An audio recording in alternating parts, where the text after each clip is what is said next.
अमूमन लोग प्राइवेट अस्पतालों में इसलिए जाते हैं कि उनको बेहतर इलाज मिल सके। जो हमारी समस्या है, पैसे भले लगेंगे लेकिन उससे निजात मिल जाएगी। 3-4 दिनों से काफ़ी तेज फीवर था, तो 29 तारीख को सुबह लगभग 6:30-7 बजे के आसपास में बेहतर इलाज के उद्देश्य से रामकृष्णा केयर हॉस्पिटल पचमढ़ी नाका गया था और वहां जाने के बाद इमरजेंसी वार्ड में भर्ती किया गया था। इमरजेंसी वार्ड में जब भर्ती उन्होंने किया तो वहाँ पे अनस्किल्ड स्टाफ थे, टोटल फ्रेशर स्टाफ थे जिनको लाइन देना नहीं आ रहा था, कैनुला लगाना नहीं आ रहा था। कैनुला लगाने के लिए लगभग हाथ को 5 जगह उन्होंने छेदा अलग अलग जगहों में। अधिकारी जिला रायपुर विषय लिखा है निजी अस्पताल में इलाज के नाम पर मरीजों को लूटने और अनावश्यक टेस्ट कराने पर कार्यवाही संबंधी ये बाकायदा तारीख का भी जिक्र, जिसके बाद वो बाकायदा मुख्य स्वास्थ्य चिकित्सा अधिकारी के पास उन्होंने शिकायत भी दर्ज कराई है।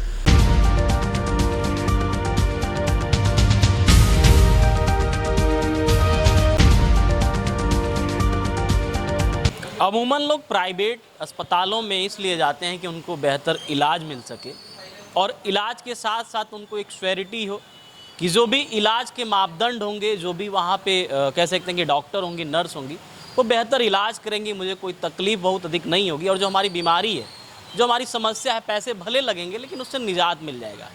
हमारे साथ एक पीड़ित है जो कि कुछ दिन पहले रामकृष्ण केयर हॉस्पिटल गए थे, जिसके बाद ये बाकायदा शिकायत किए हैं। क्या कुछ पूरा प्रकरण है जिसकी वजह से इनको जाके शिकायत करना पड़ा और हॉस्पिटल के खिलाफ ये शिकायत किए हैं। आज हमारे साथ मौजूद हैं, हम इनसे जानेंगे किस दिनांक को वहाँ पे ये गए हुए थे, क्या कुछ समस्या थी और क्या कुछ हॉस्पिटल के द्वारा हुआ जिसके बाद इनको शिकायत करना। एक्चुअली 3-4 दिनों से काफ़ी तेज फीवर था, तो 29 तारीख को सुबह लगभग 6:30-7 बजे के आसपास में बेहतर इलाज के उद्देश्य से रामकृष्णा केयर हॉस्पिटल पचमढ़ी नाका गया था और वहाँ जाने के बाद इमरजेंसी वार्ड में भर्ती किया गया था।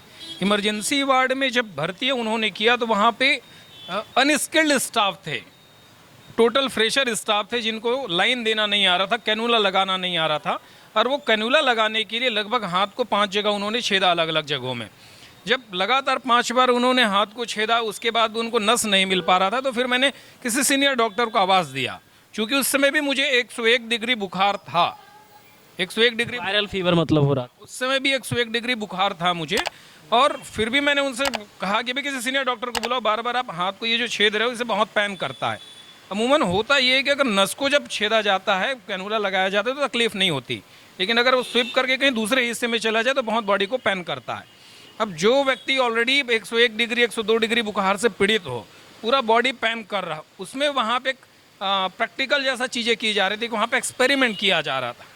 वो एक चीज़ें बड़ी तकलीफ दी थी वहाँ पर। जैसे आपको एडमिट किया गया, आप इमरजेंसी में गए, आपको एडमिट किया गया होगा, आपके सब टेस्ट किए गए होंगे, रिपोर्ट कितने दिन बाद आई?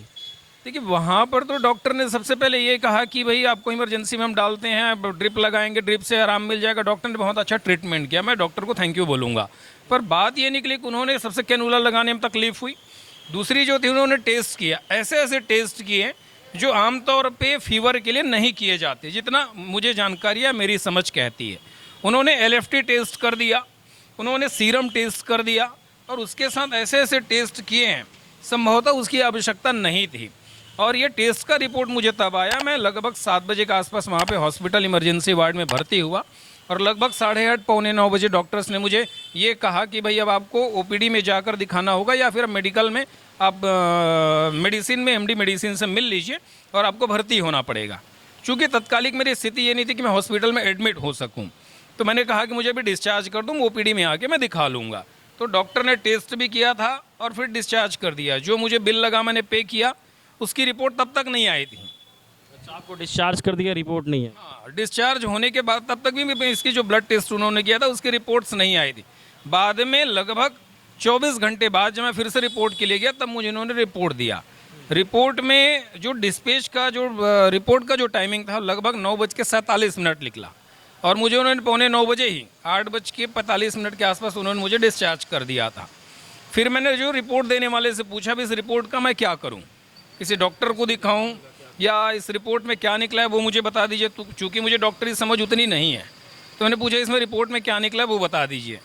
उन्होंने कहा कि आप डॉक्टर से जाके मिलिए। तो डॉक्टर से मिलने के लिए फिर मैंने कहा कि किन से मिलो, तो उन्होंने कहा कि आप OPD में जाइए। अब सबसे बड़ी बात यह है कि जिस स्टेज को उन्होंने किया, जिस टेस्ट को किया, उस टेस्ट का क्या मतलब। अच्छा, ओपीडी में जाने के लिए डॉक्टर से जैसे आपने बताया कि जो भी रिपोर्ट दिखाने के लिए शुल्क भी कुछ मांगा गया था। मैंने उनसे पूछा कि ये क्या फ्री में होगा, तो उन्होंने कहा कि नहीं, ओपीडी चार्ज आपको देना पड़ेगा जो डॉक्टर्स का है करके। सबसे बड़ी बात ये हो रही कि रामकृष्णा केयर हॉस्पिटल सबसे बड़ा और सबसे विश्वसनीय हॉस्पिटल माना जाता है। हम वहाँ पे इलाज के उद्देश्य से जाते ताकि हमको बेहतर इलाज मिले। वहाँ पे टोटल अनस्किल्ड स्टाफ थे इमरजेंसी में, जो कई जगह छेद रहे थे। ये मेरे साथ नहीं, हाँ, ये सिर्फ मेरे साथ नहीं, वहाँ 2-3 और पेशेंट थे। कोई एक बिहार से भी एक जो पेशेंट आया था, उनके साथ भी यही चीज़ हुई। उसने तो बहुत बवाल मचाया वहाँ पर। ये सारे लोगों के साथ वैसा ही वहाँ पे हो रहा। अब जो उन्होंने जो टेस्ट किया, वो टेस्ट का रिपोर्ट उन्होंने आज तक नहीं देखा है, तो फिर टेस्ट की आवश्यकता क्यों थी। मतलब आप सिर्फ तक मतलब रिपोर्ट दिखाए नहीं आप। नहीं, फिर मैंने उनको दोबारा रिपोर्ट, उन्होंने कहा कि आपको ओपीडी में आना पड़ेगा, ओपीडी के शुल्क आप देंगे डॉक्टर को, तब जाके आपको रिपोर्ट देखेंगे। अब चूंकि अभी मैंने फिर जब जो दूसरी दवाइयाँ उन्होंने लिखा था, फिर मैंने किसी दूसरे डॉक्टर को दिखाया, दूसरे डॉक्टर को रिपोर्ट दिखाया, तो उन्होंने भी यही कहा कि ये सब टेस्ट की आवश्यकता ही नहीं थी, वायरल फीवर था। अब नॉर्मल जो दवाइयाँ होती वो आप ले सकते हैं, ठीक हो जाएंगे। रिपोर्ट दिखाने के लिए फिर उन्होंने जो मुझे कहा वो बड़ा ताजुब लगा कि भाई आप एक बार फिर से हॉस्पिटल आएंगे, ओपीडी का शुल्क देंगे, फिर डॉक्टर फिर से पर्ची कटाएंगे, तब डॉक्टर आपको वो रिपोर्ट में बताएंगे कि रिपोर्ट में क्या निकला है। इमरजेंसी में अगर दिखाया होगा तो बाकायदा जो डॉक्टरी शुल्क होता है वो तो पहली बार में ही लिया गया होगा आपसे।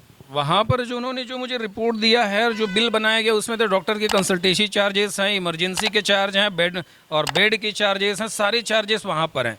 उसके अलावा जो मेडिसिन जो उन्होंने जो मुझे लगाया था, जितने ड्रिप लगाया गया, दवाइयाँ लगाई गई थी, उसको भी मैंने मेडिसिन उन्होंने मुझे लिख के दिया कि इसको आप रिप्लेस कर दीजिए, तो मैं मेडिकल से उनको खरीद के वापस किया हूँ। जितना कैनोला का आपने जिक्र किया, 3 कैनोला खराब भी हो गए, तो क्या हर कैनोला का पैसा भी जोड़ा गया है? सबका उन्होंने पैसा लिया, सारी गलती तो आपकी नहीं है, इस नर्सिंग स्टाफ की गलती है। उसके बाद भी जितनी दवाइयाँ उन्होंने लगाया, कैनूला लगाया, सब कुछ, वो सब कुछ उन्होंने दोबारा मुझसे वापस ले लिया। मेरी कहीं कोई गलती नहीं थी। सबका उन्होंने पैसा लिया, सब उनको मैंने वापस उन्हीं के मेडिकल से मैंने खरीद कर उनको वापस किया है। वो दवाइयाँ ही लगभग 3,500-3,200 रुपये कुछ की थी, उसकी भी बिल है हमारे पास।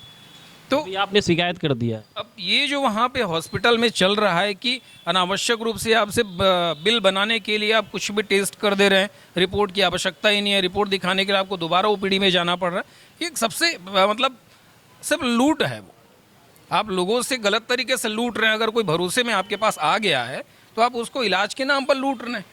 ये तो तरीका नहीं हुआ कि इलाज करने का, आप किसी को लूट डालें। सक्षम व्यक्ति वहाँ पर जा रहा है, बहुत भरोसे के साथ जा रहा है हॉस्पिटल में कि आप बेहतर इलाज होगा, लोगों की जान बच जाएगी, लेकिन आप अनावश्यक टेस्ट कर देना, ऐसे टेस्ट कर देना जिसकी आवश्यकता ही नहीं है, और मेडिसिन भी ऐसे लगा रहे हैं जिसकी आवश्यकता है कि नहीं वो तो वो जाने। लेकिन जो सबसे बड़ी बात आ रही है कि जो उन लोगों ने इलाज किया वो अच्छा नहीं था।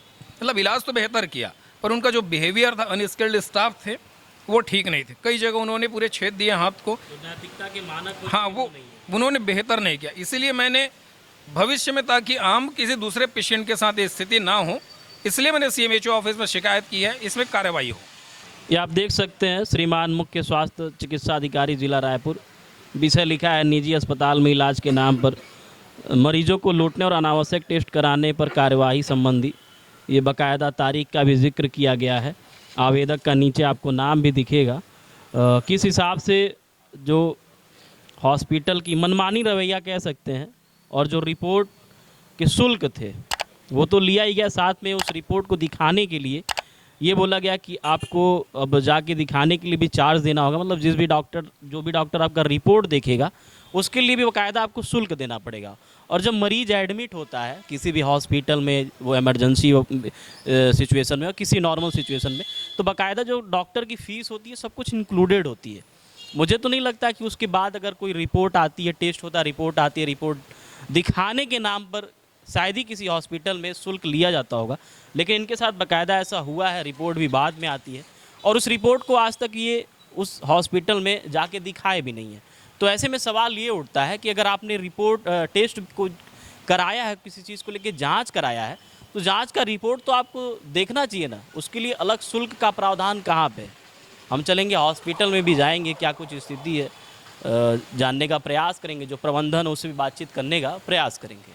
रामकृष्ण केयर हॉस्पिटल के एक मरीज हम लोगों तक पहुँचे हुए थे, जहाँ पे उन्होंने बताया किस हिसाब से जब वो इलाज कराने के लिए रामकृष्ण केयर हॉस्पिटल पहुँचे तो इलाज के नाम पर अनावश्यक टेस्ट किया गया जिसकी आवश्यकता नहीं थी, उनका ऐसा आरोप है। और साथ में जो वहाँ पे नर्सिंग स्टाफ थी वो भी ट्रेंड नहीं थी, जो कैनोला है वो कई बार लगाया गया, जिसके बाद वो बाकायदा मुख्य स्वास्थ्य चिकित्सा अधिकारी के पास उन्होंने शिकायत भी दर्ज कराई है।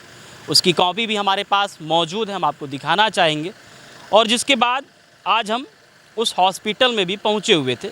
बाकायदा इसमें आप देख सकते हैं कि जो शिकायत है वो यहाँ पे आपको दिख रहा होगा कि निजी अस्पताल में इलाज के नाम पर मरीजों को लूटने और अनावश्यक टेस्ट कराने पर कार्यवाही बाबत है ये संबंधित ये पूरी शिकायत है।